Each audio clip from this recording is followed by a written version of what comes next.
buenos días, general. Muy buenos días. Muy buenos días. Qué bueno estar nuevamente aquí los lunes con usted, con Soto Jiménez, qué día con Eddie Bueno. Un lunes sumamente, un poco con el asunto este del polvo de Sahara, que nos ha atacado a todos Sí. y que realmente tiene a la ciudadanía un poco en proceso de alergia, pero bueno, y el calor también que ha aumentado. Pero eso es recurrente ya. Sí, sí. Eso es tan recurrente como aquello del niño, el fenómeno del niño. Ah, sí, las famosas lluvias. Hoy en día tenemos unas lluvias que son una cantidad de milímetros que caen de agua increíble y eso se ha normalizado. Que sucedieron en el tiempo y en la historia, la famosa lluvia de mayo.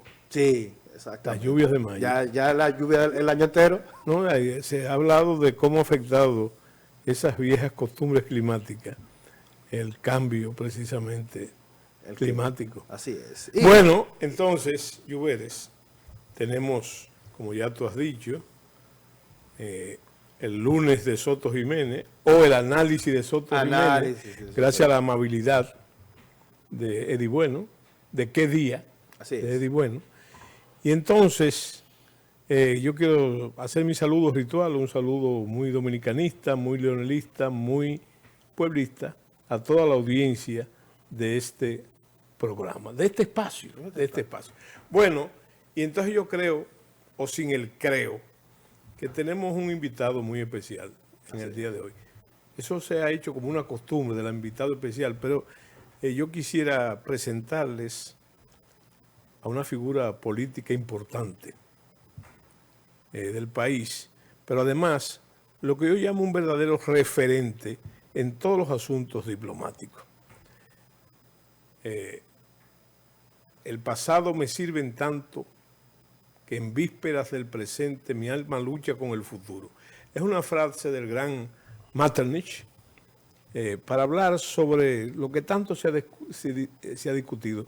Y en el caso de nuestro invitado de hoy, él es de muchas maneras un referente. Sí. Un referente que necesitamos.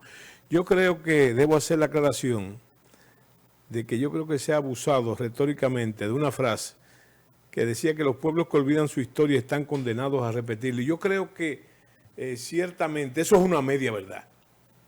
Porque objetivamente las cosas malas del pasado no deben repetirse jamás. Y las cosas buenas hay que mejorarlas. Sí. No solamente repetirlas, sino que mejorarlas. Entonces, yo creo que, y vuelvo y te digo sin el creo, pienso que yo vivo deseoso de oír la voz del doctor Joaquín Ricardo, por un evento importante, por lo que en mi desarrollo, aunque la diferencia no es tanta de edad, en mi desarrollo, cuando se abren los ojos, como dice el poeta, ese fue un hombre que yo, por muchas razones, vivía escuchando. Y después he tenido la oportunidad de hacer lo que se llama en términos, haciendo referencia a la curia, un bocato de cardenales, porque somos o coparticipamos en el Observatorio de Geopolítica. Y ahí entonces hay que mencionar una frase que yo hago como si fuera un papagayo, y es que el buen juicio viene de la experiencia y la experiencia del mal juicio. Y esa es una virtud, la experiencia realmente es una virtud, pero una virtud no para exhibirla, o simplemente guardar el pasado en una gaveta o en el baúl de los recuerdos, sino de tomarlo como referente para poder entonces lidiar con el presente y afrontar el futuro con esas referencias. Que siempre son importantes para cualquier gobierno. Claro, claro. Muy buenos días, doctor. ¿Cómo está usted? Le damos la más cordial bienvenida. Bueno, después de esa bienvenida con palabras tan generosas, probablemente merecidas, quiero darle las gracias al general Soto Jiménez, que sí es un referente de un militar, de lo que es la milicia, de una persona preparada en su área, porque hay, como la mía, señores de todo, por hay gente preparada, con quien, por diversas razones, que tal vez no viene el caso mencionar, nos une una amistad desde hace muchos años y una admiración a distancia, a veces en una esquina del cuadrilátero y otra en otra esquina del cuadrilátero, pero siempre hay ese grado de afecto, de distinción, de amistad, que yo creo que es herencia también, en cierto modo, de lo que nuestras familias nos enseñaron y de compartir también valores y criterios que nos enseñaron en la casa, porque la gente cree que la educación está en la escuela. No, la educación está en la casa. En la escuela está la instrucción. Con la instrucción usted puede adquirir mayor conocimiento, pero la educación es en la casa. No importa que la cuna sea de oro o la cuna sea de madera, es en la casa que uno comienza. Aquí estamos a nuestra humilde disposición, lo que ustedes quieran que yo pueda o crean que yo pueda contribuir. Y le agradezco tanto al general Soto Jiménez como al señor Lluveres, como al señor Bueno, que hoy que también nos da sede los lunes, pues venir a esta casa Cinevisión, que durante muchos años también fue mi casa, por una serie de circunstancias, programas que teníamos con anterioridad, y el señor Daguájera siempre ha sido siempre una figura referente de esfuerzo y de trabajo en el área de la televisión. Aquí estamos a su orden. Bueno, y yo pienso que de forma oportunista, porque a usted hay que aprovecharlo en ese sentido, quiero despejar una duda personal que tengo. Es una duda de conceptos, ¿no? Yo siempre he tenido la visión de que una de las características de Rafael Leónidas Trujillo era la formalidad. Se ha hablado mucho de dónde viene esa formalidad, y no es del mundo académico precisamente. Yo creo que se ha dicho que es de la Infantería de Marina, donde él se formó. Y esa es la institución más rigurosa y más formal de los estados que usted conoce bastante bien. Pero yo tengo la impresión, esto ya por mis investigaciones y mis estudios, que esa formalidad la impregnó Trujillo en el servicio exterior, en el mundo diplomático. Y hay detalles que ustedes me enseñaron a mí, por ejemplo. Yo no, y lo vi cuando estuve por primera vez en el servicio diplomático, que había que hacer un informe. El embajador... Mensual, ¿verdad? Cuando Trujillo eso tenía no solamente rigurosidad. Y mi pregunta es, ¿cómo se transmitió esa formalidad en el servicio exterior que usted ejerció y cuestionó, o sea, gestionó, es la palabra? ¿Cómo se transmitió esa formalidad? El problema mayor era con los embajadores, como es natural, inclusive creo que la Constitución consagra que hay una cuota de embajadores que no tienen que ser de carrera. Sí. Entonces, cuando usted se topaba con un embajador que no era de carrera, que no conocía el proceso, había que estarle recordando permanentemente que él tenía que enviar un informe mensual, no solo de las actividades, sino de las noticias todavía relevantes. Usted me dirá, pero usted estuvo en el 80 y pico, 90, ya comenzaba el Internet, pero todavía el mundo diplomático era otro, diferente al día de hoy. ¿Por qué digo que es otro? Por ejemplo, las cumbres presidenciales no habían comenzado. A todas las reuniones, tanto la de la Organización de Naciones Unidas o la Organización de Estados Americanos, que eran las dos instituciones internacionales, una del continente y otra la internacional, el que asistía el canciller. Los presidentes no iban, ni habían cumbres presidenciales, se invitaban a los países. Entonces, los cancilleres tenían una vigencia mayor, tenían una importancia mayor, y uno entonces,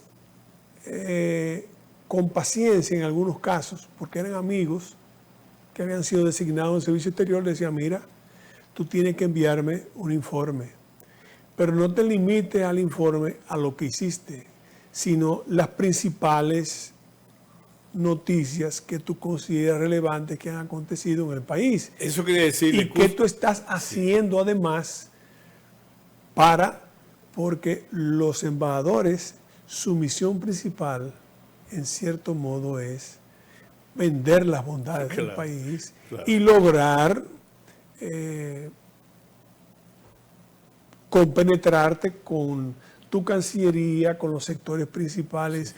Es una labor hasta cierto punto de inteligencia que la gente no se da cuenta. Esa es la palabra que usted le dio vuelta. No le di vuelta, pero esa es la realidad. Y yo hurgando en papeles, fíjese qué interesante lo que usted ha dicho, cómo inclusive el propio papel del embajador fue delegado por los cancilleres, claro, en esos eventos. Pero mire, en la funcionalidad, yo encontré que el embajador tenía que rendir ese informe. Y como usted ha dicho, tenía que ver, no solamente era nuestra parte, sino que tenía que ver mucho con la inteligencia, ¿verdad? Déjame decirle que así nació la diplomacia en el Renacimiento, claro, precisamente. Y fíjese qué detalle más interesante, los primeros embajadores fueron militares, los ingleses, los franceses. Claro. Mire, entonces, oiga la dinámica que yo vi en los papeles. El embajador rendió un informe, pero se nutría de lo, como yo le llamaría, los amplios campos de acción representados en la embajada. Por ejemplo, el agregado militar tenía que hacerle un informe mensual para él poder... incorporarlo en su informe. Incorporarlo, no remitirlo, sino incorporarlo. Incorporarlo, no, el que remitir el embajador. El embajador, exactamente. Entonces, los demás, el agregado cultural, todos tenían que rendir un informe. En otro tiempo eso se exigía, y en otro tiempo también el papel de la inteligencia era mayor. Era mayor precisamente por la situación del régimen de Trujillo en sus diferentes épocas. Interesante. Eso llega a un punto tal. Escúcheme, que hoy son los Wikileaks. Los famosos Wikileaks de hoy, como usted habló con la tecnología, usted habló de la tecnología. Los Wikileaks son eso. No otra cosa que eso. Y fíjese, el tema es interesante porque la gente no entiende hoy en día y está acostumbrado a las cumbres. Los presidentes están acostumbrados, pero las cumbres se iniciaron, por ejemplo, la cumbre iberoamericana se inició en 1990.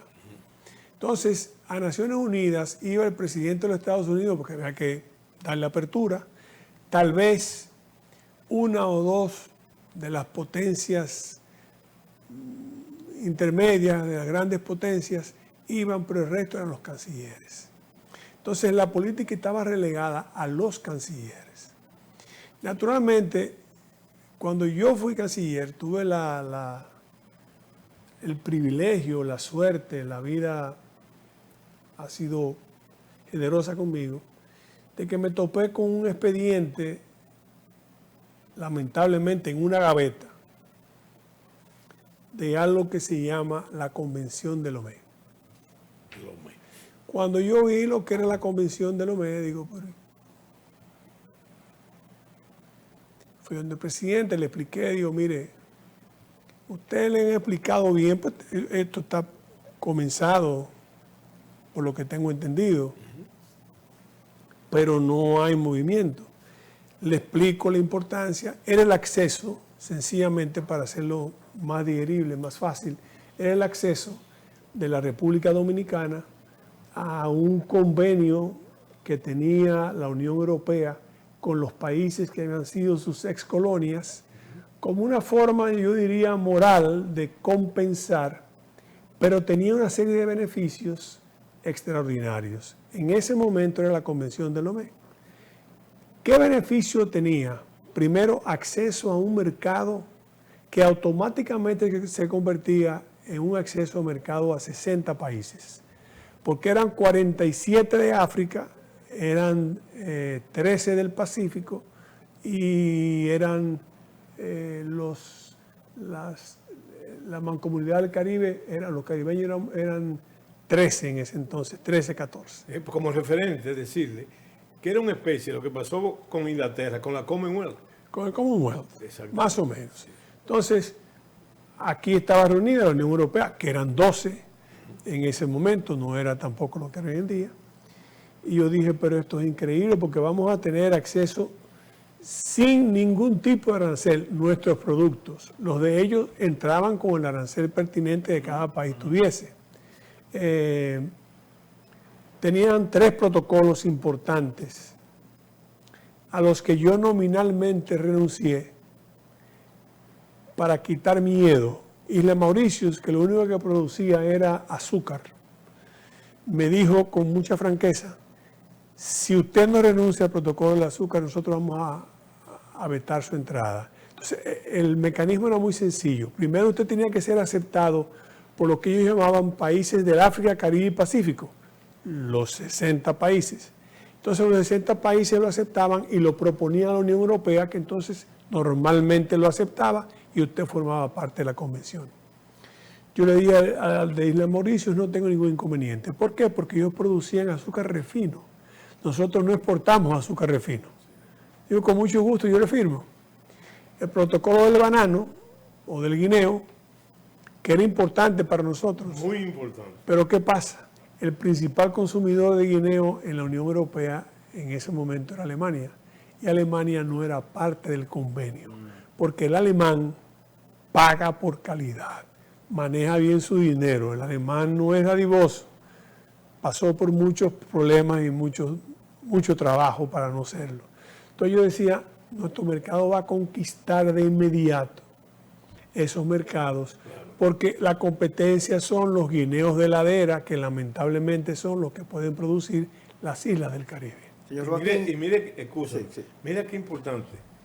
Yo recuerdo en ese momento que yo llegué a pensar, y hasta lo escribí en uno de mis libros, que el ingreso a Lomé se hizo para nosotros como la marca de la bestia. Porque si nosotros no ingresábamos a Lomé, entonces no íbamos a cerrar un mercado. Y el más importante es el que usted ha mencionado, el del banano, el del guineo, porque ahí estaba el proyecto de la Cruz de Manzanillo. Y yo soy testigo, porque fui supervisor militar ahí, que el doctor Balaguer era, por decir una palabra nuestra, ñoño con ese asunto. Específicamente con eso. Y hay que meterlo, lo que usted ha dicho también, dentro, o sea, en un análisis comparativo, que fíjese lo que era Lomé, y usted ha dado una buena explicación hasta numérica.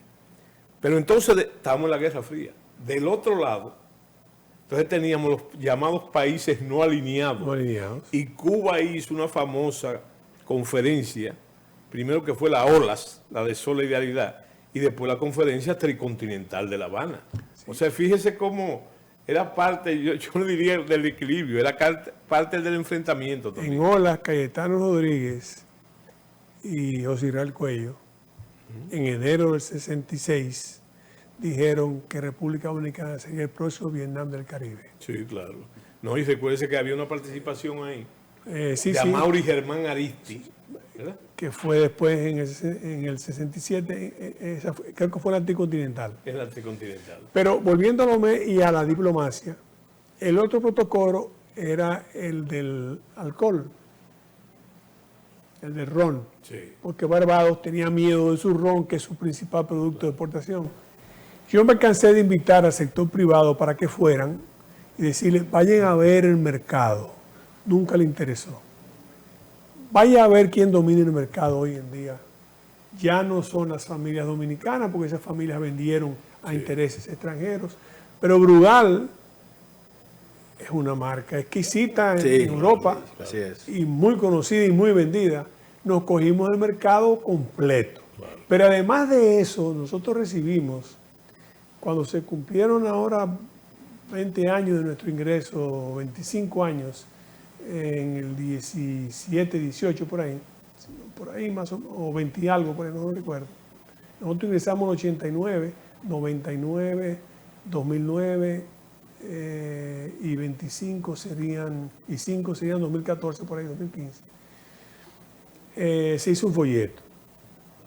Nosotros recibimos 25 mil millones de euros para cooperación no reembolsable. Pero todos los programas que después vinieron de eso, que fueron financiados con los fondos, después Lomé pasó a ser lo que era el acuerdo, pasó de Lomé al acuerdo comunitario, y después pasó a lo que ya es hoy en día, que es el famoso partnership. Ellos le han puesto el partenazgo, le han puesto en español el acuerdo de Cotonú, y después de Cotonú vino el acuerdo del partenazgo. Yo me llevaba a los embajadores de cada país que yo iba a la reunión, los llevaba como parte de la delegación.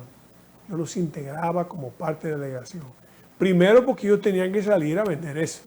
Sí. Tenían que salir a trabajar eso con sus respectivas cancillerías. Nosotros solo tuvimos el respaldo de España, que siempre fue incondicional.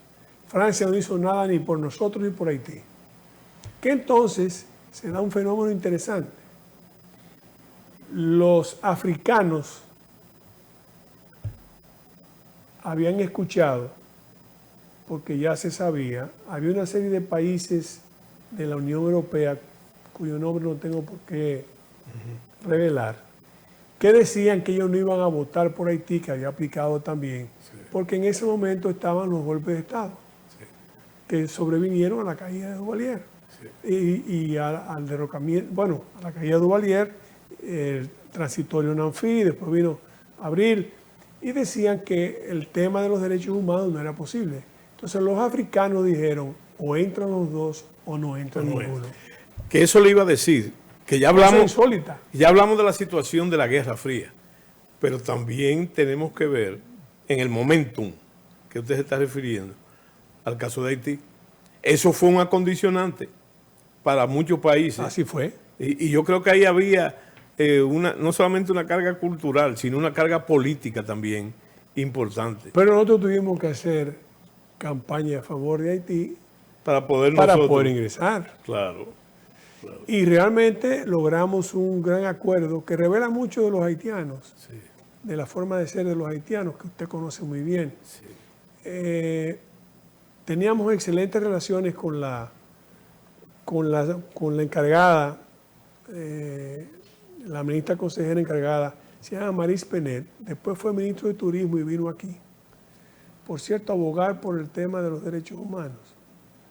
Pero Maris Penet salía inclusive a cenar y a comer con nosotros cuando yo iba a Bruselas para diseñar una estrategia respetando cada quien y viendo a ver. Porque aún en el proceso de negociación, hubo un día, por ejemplo, que a mí me dijeron que si nosotros podíamos suministrar 30.000 toneladas de melaza, que estaban dispuestos a comprarla. Sí. Y yo tuve que llamar en ese momento, por suerte, tuve la grata compañía de 3 personas que debo mencionarla. Marisa Amalia Guerrero, que para descanse, que le pedí al Banco Central que me la coordinara a la comisión que me acompañaba, porque me pedían datos que yo no tenía en mis manos. Fabio Herrera Roa, que fue de manera voluntaria, todos fueron de manera voluntaria y me acompañaron, que tenía buena conexión con los Vicini, y fue quien averiguó, y Gianni Vicini nos dijo en persona, no es posible. Nosotros no vendemos ni aquí, consumimos internamente, no tenemos para poder vender en este momento, denle esa oportunidad a otro. O sea que no habíamos entrado y ya podíamos tener beneficio. Y finalmente Samuel Conde, que representó a lo que era en ese entonces el Consejo Nacional de Hombres de Empresa, que estuvo presente en todas las negociaciones. Entonces, ese proceso me enseñó a mí la capacidad y la importancia de la relación bilateral, de usted hablar con las personas. Eso quería yo tocar, y qué bueno que estamos tocando la parte de Haití. De aquel momento que usted fue canciller al día de hoy, las relaciones han cambiado muchísimo. de las relaciones bilaterales. ¿Qué en su momento, qué buena experiencia usted se llevó? No, malas. Muy malas, todas. Todas fueron malas. Le voy a explicar ahora por qué. De manera muy sencilla. Pero antes de eso quiero decirles que, repito, era otro tipo de diplomacia. Ya después las cumbres comenzaron a cambiar y entonces ahora las cosas las deciden los presidentes. Hay un equipo previo que, como siempre, ha sido el que hace la labor de gabinete y el presidente da las instrucciones y finalmente firma. Pero en aquel entonces los cancilleres eran importantes y los embajadores eran importantes. Tan importante que hay un embajador que hay que dejarlo donde está. Aquí viene una persona, tampoco puedo decir, viene un vicepresidente y el doctor Balaguer parece que le preguntó por el embajador nuestro y el vicepresidente le contestó: no lo veo mucho, no lo conozco, no tengo la oportunidad como de tratarlo. Ese embajador fue sustituido. Sustituido a los 45 días. ¿Cómo de su Porque relación directa? Un embajador tiene que estar activo. Claro. Y si un vicepresidente de un país dice que usted no lo conoce, no lo ha visto en Sí, el medio, bueno, Comenzando por ahí, ya hay un debe tema ser ahí. conocido. Claro. Sí. En su relación directa, obviamente, su familiaridad con el presidente Balaguer en aquel momento, ¿cómo Joaquín Ricardo se manejó entre la familiaridad y... No, y la- y el momentito. trabajo? Una cosa era la familiaridad y otra cosa era el funcionario. La familiaridad no se utilizaba, ni eso no tenía nada que ver. Yo era un funcionario como otro cualquiera. Y menos con el doctor Balaguer. Susceptible al revés. Tal vez a mí se me pedía más. Más, exacto. Pero Bueno. jamás. Yo nunca le dije a ese señor, solo presidente. Y en privado podía tratar cualquier tema familiar, pero bajo el respeto debido y considerado, porque una cosa es una cosa y otra cosa es otra cosa. Lo es más largo y más amplio, pero no es el tema para eso. Sí. Haití, que yo sé que viene en la pausa porque ya le hicieron la seña, después de la pausa yo le puedo decir por qué con Haití no me fue bien, porque tuvimos una crisis del 89, yo asistí a la primera toma de posesión de Aristide y las situaciones que ahí se dieron no fueron nada agradables, pero lo diremos después Así de es. la pausa. Vamos al primer corte y luego seguimos con esta interesante entrevista a Joaquín Ricardo. Ya volvemos.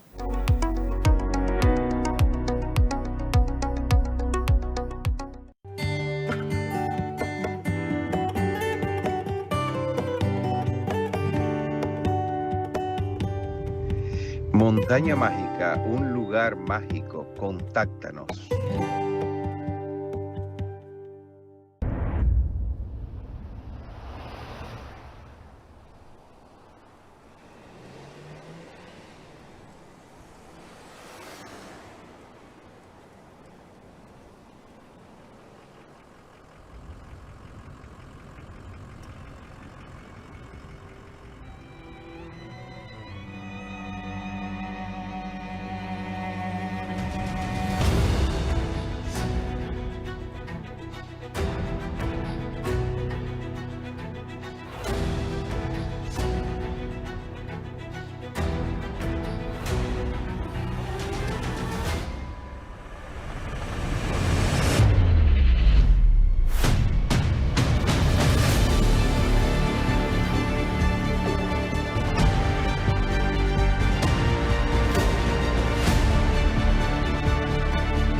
de Jerónimo iPhone. Jerónimo iPhone.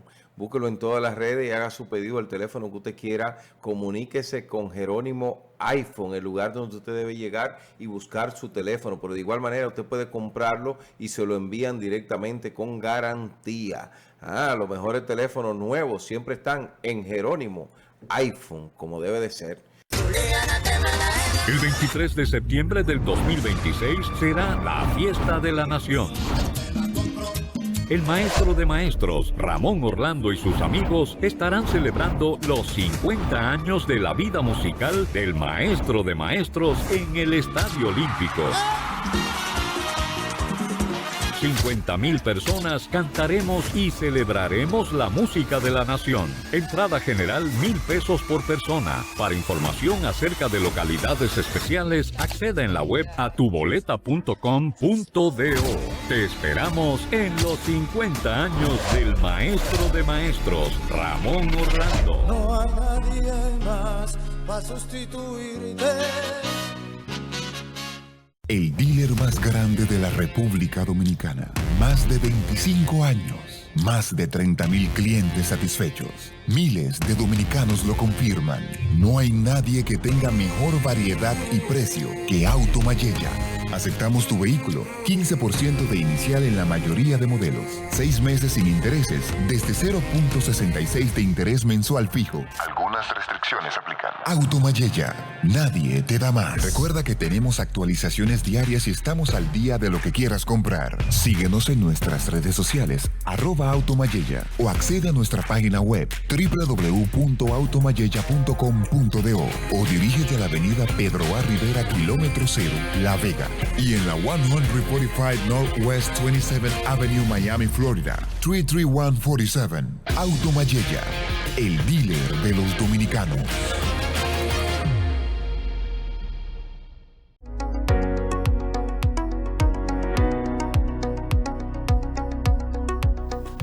Bueno, retornamos aquí en los análisis de Soto Jiménez y hoy tenemos un invitado de lujo, general, el señor Joaquín Ricardo, con vasta experiencia en la diplomacia dominicana y en la política.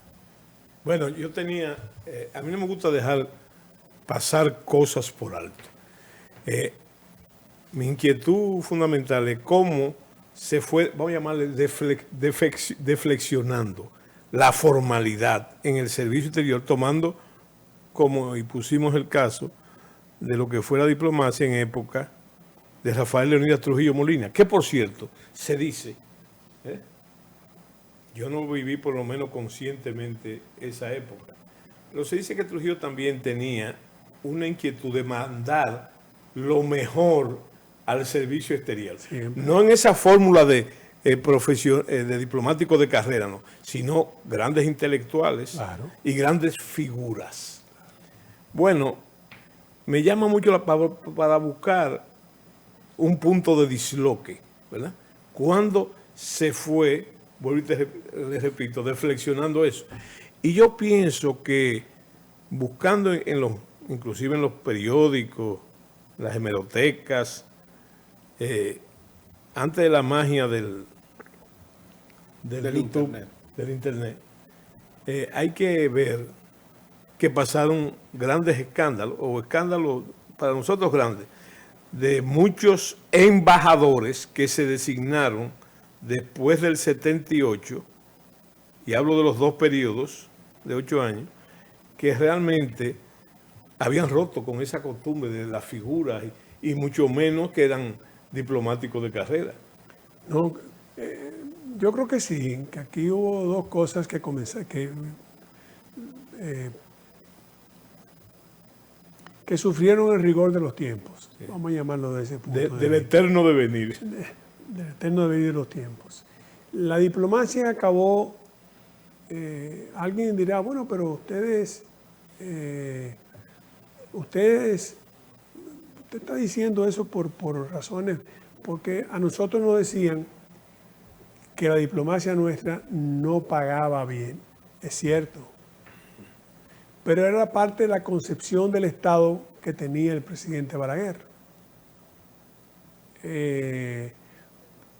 Porque yo, por ejemplo, considero que hay para usted desempeñar con dignidad un cargo, es más importante sus conocimientos y su deseo de trabajar a veces que el dinero. El dinero es importante, pero aquí pagarle $60,000 a un embajador es un exceso. Sí.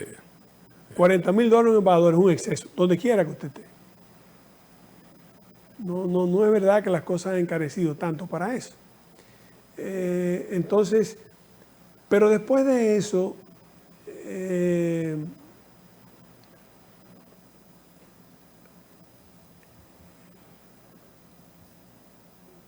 veníamos usted habla de la época de Trujillo, donde eran las mentes más brillantes, más preclaras del país, las que iban al servicio exterior. No tenían que ser embajadores de carrera, sino tener mente preclara, porque Trujillo estaba consciente de que su régimen estaba bajo ataque en muchos lugares. Permanentemente. Y entonces tenía que tener gente que pudiera defender y que tuviera las luces para hacerlo. Y que además tuviera la habilidad para poder hacerlo. Mire un detalle importante. En mi campo, por ejemplo, y estoy diciendo mi experiencia, entre los papeles que yo encontré fue, oigan bien, los informes de los agregados militares al embajador, mes por mes. Pero sobre una cosa delicada, ellos hablaban inclusive del armamento, del armamento y de los posicionamientos de los oficiales que tenían mando de tropas. Todo eso se cumplía.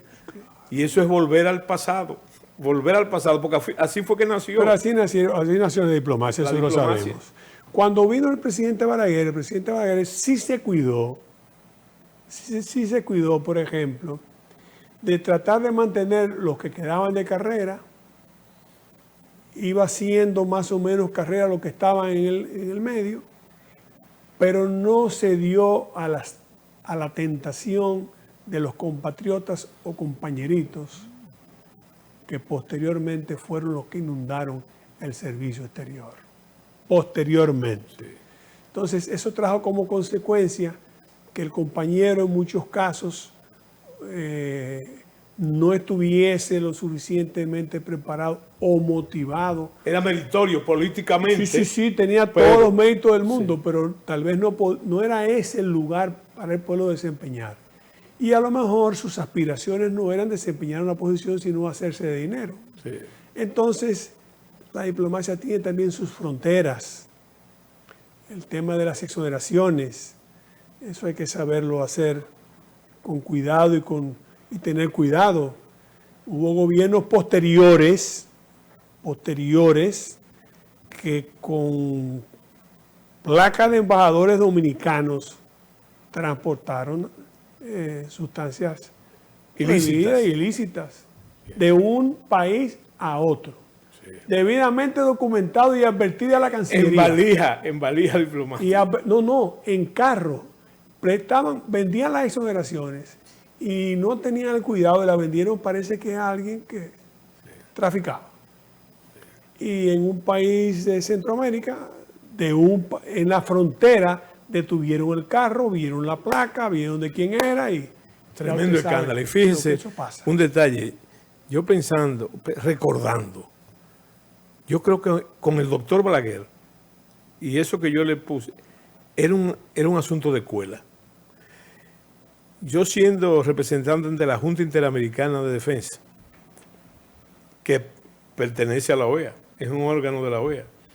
Entonces, yo me iba a las sesiones de la OEA. Creo que cada embajada tenía 5 asientos. Sí. 5 asientos. Y yo me iba a meterme siempre lo que no me importa y me sentaba a oír las sesiones. Y entonces yo vi en el campo diplomático muchos doctores Balaguer, inclusive en la retórica, que eran los jefes de misión, que eran más o menos, no tan con tantos años como él, pero eran de la misma escuela. Y entonces había que sentarse a oír un representante, por ejemplo, de México, de Perú, de Ecuador, de Argentina y de Chile. Y ahí usted veía el contraste, pero también veía la escuela. Nunca había tradición. Claro. Había tradición, por ejemplo, Itamaraty, la Cancillería de Brasil, eso era la Cancillería de Chile, la Escuela Diplomática de Chile, eso era un referente Entonces, la diplomacia tiene que ser algo que usted tiene que querer, tratar de entender y de comprender que usted está ahí para tratar de buscar los mayores beneficios para su país y defender los intereses de la República Dominicana por encima de todas las cosas. Con Haití tuvimos siempre una buena relación. El problema no era que había buena o mala relación. El problema fue que a raíz de la muerte de cuando murió Papa Doc y lo sucede el hijo, todavía el estado policíaco militar con los tontomacut que tenía el padre se mantuvo. Pero a la caída o la salida de Jean-Claude Duvalier, que fue el 7 de febrero, por cierto. Dicho sea de paso, después de ahí toda la toma de posesión se habían celebrado los 7 de febrero, pero por esa razón. La frontera comenzó a abrirse, porque ya no había quien lo retuviera. De no aquel había lado. de aquel lado quien lo retuviera, y de este lado entonces las complicidades o la porosidad de la frontera, que es cierto que es porosa, Las mismas es cierto que es debilidades. porosa, aunque se Sí, puede es manejar, verdad. las mismas debilidades comenzaron a llegar. Entonces eso trajo como consecuencia algunas diferencias. Los golpistas fueron todo un proceso, o sea, yo me enteraba en el aire. A mí me llamaban de Haití a decirme, están en el aire, aterrizando en cierto tiempo. Entonces yo tomaba mis medidas para, en lo que pude, en muchos casos los dejé seguir. Y fue una fuga. Lo que tenían visa lo sacaba de inmediato, y lo que no, aquí ustedes se encargaban y vigilaban bien lo que había que Una vigilar. fuga de golpe de Estado que hubo, que es muy parecida. A mí me gusta mucho usar una especie de derecho comparado con la revolución de Paz Estenssoro en Bolivia, Después. que inauguró una serie de golpes de Estado que parecían interminables. Correctamente. Interminables. Eso pasó en ese momento. Sí. Entonces, eso trajo como consecuencia, ya que las cosas comenzaran un poco a complicarse. Las denuncias sobre el tema de los derechos humanos, Un plan. el plan ya concebido, que yo lo viví en Lomé, porque oí la situación de Lomé, vi la imposición de los africanos. Yo decía, está bien, yo no me opongo que entremos juntos, pero es que dos países somos soberanos. No hay por qué diferente. unir a Una uno pendiente al de la otro. otra. Entremos los dos, no hay ningún problema. Y ahí si mismo- ustedes quieren, entren ustedes, que entre Haití primero y nosotros después, no hay ningún inconveniente. Ahí se nos llamó, en esa época comenzó a montarse la mitología siniestra de que éramos racistas, esclavistas. Claro, Harley, la romana, esclavista, todo ese tipo de... Y en esa, Haití no, calladito empujaba, pero cuando llegó al horizonte Aristide, el empuje fue abierto. Entonces ahí vino la primera crisis del 89, Y él encarnó eso mismo. la primera crisis del 89, donde la situación fue complicada porque fue cuando vino el cierre total de la frontera, producto de una resolución de Naciones Unidas, y Ebrard dijo que no. Ese es un caso que hay que estudiar de Haití, porque Haití estudió aquí. Sí, claro, fue seminarista aquí En La Vega. Sí. Entonces, el presidente dice, no, yo no puedo cerrar la frontera a alimentos y a combustible, porque es para acá que vienen, no es para allá. Y después, en el 91, en la toma de posesión de Aristide, yo viajo,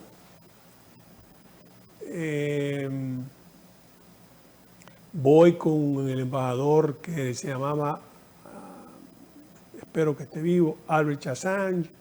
Chassange venía de Montreal, era un reputado ginecobstetra de la diáspora haitiana, un hombre muy culto, por cierto. Y vamos hablando en el camino, cuando llegamos a la frontera y ya entramos al espacio aéreo haitiano, que está cerquitita cuando tú entras en el espacio aéreo, Puerto Prince está a 5 minutos de vuelo. Noto que hay un descenso brusco del avión, pero sigo hablando con el embajador. Cuando aterrizamos, le pregunto al piloto que qué había sucedido. Y el piloto me dice, no, yo recibí instrucciones de la torre de control de bajar de 19.000 pies a 3.000 pies en 2 minutos. Digo, pero, ¿no? Y me dice el piloto que se dio cuenta, yo tengo que hacerlo si yo pierdo mi licencia. Yo tengo que seguir las instrucciones de la torre de control. Fue, digamos, la primera señal de que las cosas no iban a ir como uno esperaba. Al día siguiente, había algunos amigos suyos que yo le había pedido que llegaran primero. General Polanco Salvador. Que era agregado. Otros amigos más que fueron. Cuando fuimos al día siguiente a la investidura, se hizo en el Congreso. Asistimos a algo muy interesante, o sea, éramos pocos, éramos 7 u 8 cancilleres y no recuerdo si había un presidente, no me acuerdo si Carlos Andrés Pérez estaba, no lo recuerdo precisamente ahora. Y vimos cómo lo invisten, pero además entonces viene una sacerdotisa, le corta el cuello a un gallo y rocía con la sangre del gallo al presidente de la República de Haití por encima de la banda presidencial y hace su ceremonia religiosa del vudú. Terminamos el proceso, vamos al Palacio Presidencial, ahí nos comienzan a golpear el carro de la embajada, de que lo ven, con el tema de la esclavitud o lo que fuera. Llegamos al lugar en que iba a proceder a realizarse un pequeño desfile y no están los asientos de República Dominicana. No estaba. No. Entonces yo llamo, digo, búscame la encargada de protocolo de Cancillería. La señora me dice, no, lo que pasa es que usted sabe que es una fiesta. Digo yo, usted sabe muy bien que hay una precedencia. Y yo sé exactamente en la precedencia cuál es el punto que a mí me toca. Hay otra seña también, corto. Yo sé el punto que me toca en mi precedencia. Si eso no aparece en los próximos 5 minutos, yo voy a llamar a una rueda de prensa para decir lo que está ocurriendo y lo que está sucediendo. Y que se iba a retirar. Claro. Aparecieron los asientos. Fue una situación desde el primer momento en que... ¿verdad? Incómoda. Incómoda para todo el mundo porque él no dejó que las delegaciones saludaran. Él escogió algunas delegaciones Para a quien saludar. Mire, usted sabe lo que siempre se dice en este caso, que en televisión el tiempo es un tirano. Y es así. Estamos agotados. Con usted deberíamos hacer no 2 ni 3, sino 4 o 5 programas. Bueno, y lo más se me ocurre cerrar. ¿Cómo categoriza usted la creación de la Escuela Diplomática Dominicana? Quiero hacer la salvedad. Hay lo que se llama la Escuela Diplomática. Cuando se dice este país tiene escuela diplomática. No, yo digo la Escuela Diplomática, que inauguró, como usted sabe, el presidente Leonel Fernández. ¿Cómo usted, ese paso, cómo usted lo categoriza? El paso de la creación de la escuela. Yo creo que la creación de la escuela fue una buena idea. El problema es que a quienes nombran no son necesariamente a los egresados de la escuela. En lo que nombran en los cargos diplomáticos. Sí. Entonces estamos preparando recursos que se están perdiendo. Y eso cuesta dinero. Y eso cuesta dinero.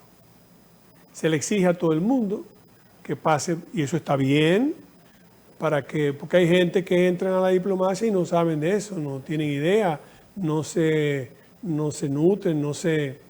Entonces, pero el tema ha sido, no digo por él ni por nadie, no señalo a nadie, sino sencillamente ese producto no se utiliza. No es el que termina en las embajadas. Bueno, interesante la entrevista. Muy bueno. Con Joaquín Ricardo, quien nos ha dado aquí una serie, en apenas una hora nos ha dado muchísimas informaciones interesantes Hay de más lo tiempo- que él vivió. Hay más tiempo que longaniza. como dice el campo. Así es.